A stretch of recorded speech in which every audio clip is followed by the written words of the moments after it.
Je voulais juste faire une vidéo rapide, comme ça, et expliquer un petit peu aux Algériens ce que pèse un intellectuel algérien ou un écrivain en Algérie. Au fait, et non déplaise aux grands prêtres de l'éradication en Algérie, de la diversion qui monopolise pratiquement l'expérience médiatique en Algérie, je voulais redire ceci. Khadra n'a jamais été commandant dans l'armée et je pense bien qu'il n'a jamais été un militaire à l'institution militaire, en tout cas, ou dans les rôles de l'institution militaire, où il a soi-disant combattu le terrorisme, où il l'a combattu par le passé ou dans le présent. Donc je voulais juste insister sur ce point. Alors que les gens le présentent toujours comme étant un ex-commandant de l'armée, moi je vous confirme que Yasmina Khadra n'est pas un commandant dans l'armée algérienne, mais Yasmina Khadra était une diversion. C'était une diversion qui a été créée en 2000-2001 pour essayer de dire que contrer que ce soit les écrits ou les ONG ou les personnalités politiques qui dénonçaient les violations de droits de l'homme et les violations massives de violences de droits de l'homme en Algérie. Et cette diversion, c'était Yasmina Khadra. Et comme je l'ai dit la dernière fois, c'était comment dirais-je, c'était la bonne conscience. Yasmina Khadra était une bonne conscience pour le régime algérien, pour essayer de se vendre à l'extérieur et essayer de dire que l'armée, elle était toute seule et cette armée, elle est républicaine et nationale et qu'elle combattait le terrorisme avec honneur. Alors que l'honneur de l'armée algérienne, elle l'a perdu en 1992 lorsque le général Tawfiq et le général Nazar et les 12 généraux qui ont été à Tagarine à l'époque, qui étaient puissants, ont commis le coup d'État contre la volonté populaire et contre la démocratie et qui ont après mené une sale guerre contre le peuple algérien. Je voulais juste rappeler aux gens qui ne connaissent pas cette réalité que c'est la réalité qui a existé dans l'histoire, même si les gens ils essayent par tous les moyens de la rendre plus romanesque ou plus une fiction. Alors, ces intellectuels algériens, comme je l'ai dit, ils étaient tous en guerre contre leur propre peuple. Depuis maintenant 30 années, ils étaient tous en guerre contre le peuple algérien, contre leur propre peuple et l'intérêt de leur peuple. Et Khadra, ou Yasmina Khadra, la fiction comme on le dit, et parmi ces intellectuels et ces écrivains qui sont en guerre contre le peuple algérien et qui ont mené la guerre avec les généraux, bien sûr, pas en prenant les armes, mais avec la plume, ils ont mené une guerre contre le peuple algérien, contre leurs propres concitoyens.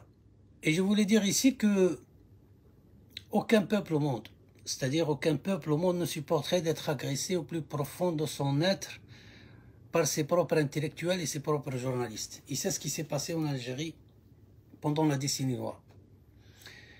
La guerre a été menée sur plusieurs fronts, que ce soit sur le terrain ou sur le plan intellectuel ou sur le plan tactique ou stratégique militaire. Il a été médiatique. C'était une guerre totale. C'était une guerre totale contre le peuple algérien, comme je l'ai dit. Et les médias et les intellectuels algériens, ils ont effectivement mené cette guerre aux côtés des putschistes et des criminels de guerre jusqu'à l'heure actuelle. Jusqu'à l'heure actuelle, ils mènent cette guerre contre leur propre peuple par des romans, par des écrits, par des films, par des reportages.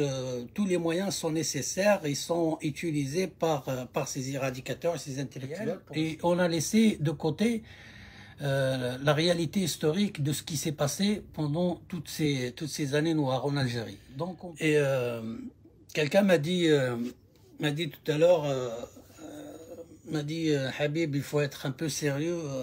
Khadra, c'est un grand écrivain. Oui, il peut être un grand écrivain, mais moi, je suis plus sérieux depuis que Khadra est commandant dans l'armée.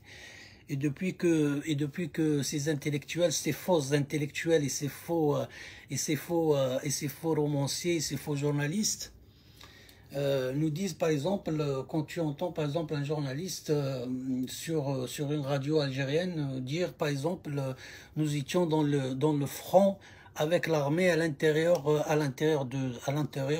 des tranchées, comme il le dit, pour combattre le terrorisme. Je me demande bien dans quel pays des journalistes se présentent aujourd'hui pour dire qu'on était là avec les putschistes et les criminels de guerre pour combattre la volonté populaire et pour combattre contre ce qu'ils appellent le terrorisme. Et personne ne se pose la question, est-ce que ce monsieur c'est un journaliste ou c'est un soldat ou c'est un militaire?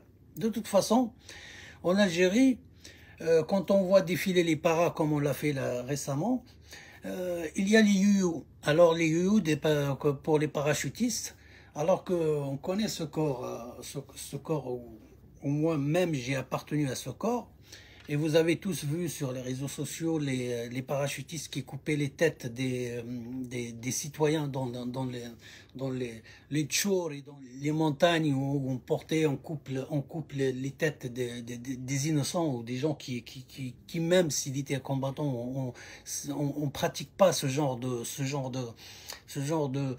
de barbarie dans une armée qu'on appelle républicaine ou avec des gens civilisés. C'est pas possible. Bon, les gens apparemment ils sont amnésiques. Ou soit ils sont amnésiques, soit ils ne lisent pas, soit ils sont complètement embobinés par le régime et par ses intellectuels et par les journalistes. Et donc pour eux, c'est des soldats. Oui, je pense que c'est des soldats et personne n'a critiqué ce qu'on appelle l'armée algérienne, mais on critique souvent la hiérarchie militaire algérienne qui est une hiérarchie criminelle. Tout aujourd'hui, quand vous voyez soit Chingriha, soit Thamniya, soit Tlemceni, soit Nourdin Hambli, tous ces gens, ils ont été cités il y a déjà 25 ans dans mon livre La Sale Guerre, qui a été un événement d'époque. Et aujourd'hui, on les voit à la tête de cette armée. C'est dire que l'on ne comprend rien du tout à cet état de fait. Ces gens-là, ils devraient en principe être jugés pour crimes de guerre. Mais non, ils sont à la tête de l'armée. De l'armée, comme on dit, l'armée nationale et populaire. On voit à la télévision, dans la presse, on voit des gens qui ont été responsables de disparitions forcées. C'est-à-dire, c'est des gens qui ont été responsables de l'enlèvement de pratiquement 20 000 disparus en Algérie. Les gens, peut-être qu'ils ne savent pas qu'il y a ce chiffre-là qui existe, même si l'État aujourd'hui reconnaît 5 ou 4 000 disparus, mais c'est 4 000 ou 5 000 disparus, c'est 4 000 ou 5 000 citoyens algériens qui ont été enlevés par les services de sécurité. Vous imaginez le désastre. Et jusqu'à l'heure actuelle où je vous parle, nous sommes en 2022, personne ne sait où sont passés le reste des gens, ou même ces gens qui sont disparus aujourd'hui. Personne ne sait. Personne ne sait où est-ce qu'ils sont passés, ces citoyens algériens. C'est l'omerta totale. Personne n'en parle, personne n'explique, personne n'écrit sur ce drame, personne ne parle sur ce drame, personne n'est responsable. Tout le monde lave les mains. Les journalistes, ils nettoient derrière les criminels. Ils essaient de nous présenter Chingriha et le commandement comme une bénédiction de Dieu, alors qu'ils sont tous des criminels de guerre. Les intellectuels, on les présente comme des grands écrivains et romanciers, alors qu'ils ont participé directement ou indirectement à la guerre anti-subversive en Algérie. C'est-à-dire qu'ils ont depuis 10 à 20 ans, maintenant 30 ans, qu'ils sont en train de nettoyer ces généraux-là et de les rendre plus propres. Vous voyez des généraux, des journalistes, par exemple, écrire dans l'Ouatan, dans l'histoire d'Algérie, dans plusieurs organes de presse, la glorification du général Tawfiq, ou même du général Nazar, ou même du général Chingriha, ou même de l'état-major actuel, ou avant, et tout ça. Et ça ne choque personne. Tout le monde s'est habitué à cette situation, comme si ce qui s'est passé il y a en 92 jusqu'à l'heure actuelle, c'était peut-être quelque chose qui s'est pas passé, il y avait une guerre civile. Il y avait pratiquement 250 000 morts en Algérie. Il y avait, par exemple, 20 000 disparus en Algérie. Il y a des milliers, des dizaines de milliers de gens qui ont été torturés dans les services, dans les centres de torture du général Smaïl et du général Tartak. Mais depuis le Hirak, depuis 2019, pratiquement, on parle du Hirak et on ne parle pas de ce qui s'est passé avant. Mais ce qui s'est passé avant, en 2019, quand les gens ils sont sortis, c'est la conséquence de ce qui s'est passé avant. C'est pas parce que Bouteflika a été juste corrompu ou un salopard avec quelques oligarques qui volent l'argent du peuple. Non, c'était les conséquences de 20 à 25 ans de crimes. Les gens, quand ils sont sortis dans la rue en 2019, ils sont pas sortis parce qu'ils ont besoin de pain, comme certains gens essaient de nous expliquer, ou que juste parce qu'il y a trop de misère. Non, c'était pas ça, c'est pas uniquement ça. Les gens, ils étaient conscients. D'ailleurs, tout le monde l'a entendu. Tout le monde a entendu dans les rues d'Alger, dans les rues de Skikda ou de Khanchla ou de Tizi ou d'Oran, les gens parlaient des généraux criminels et des DRS terroristes.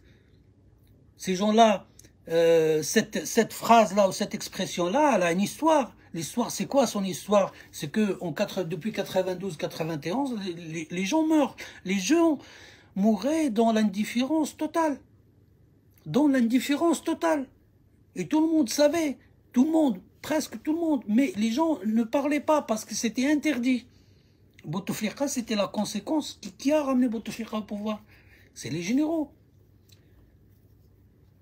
C'est l'Arbi Belkhir, c'est le général Toufir, c'est le général Ammari, c'est Nazar, c'est la clique d'Alger, de Tagarine.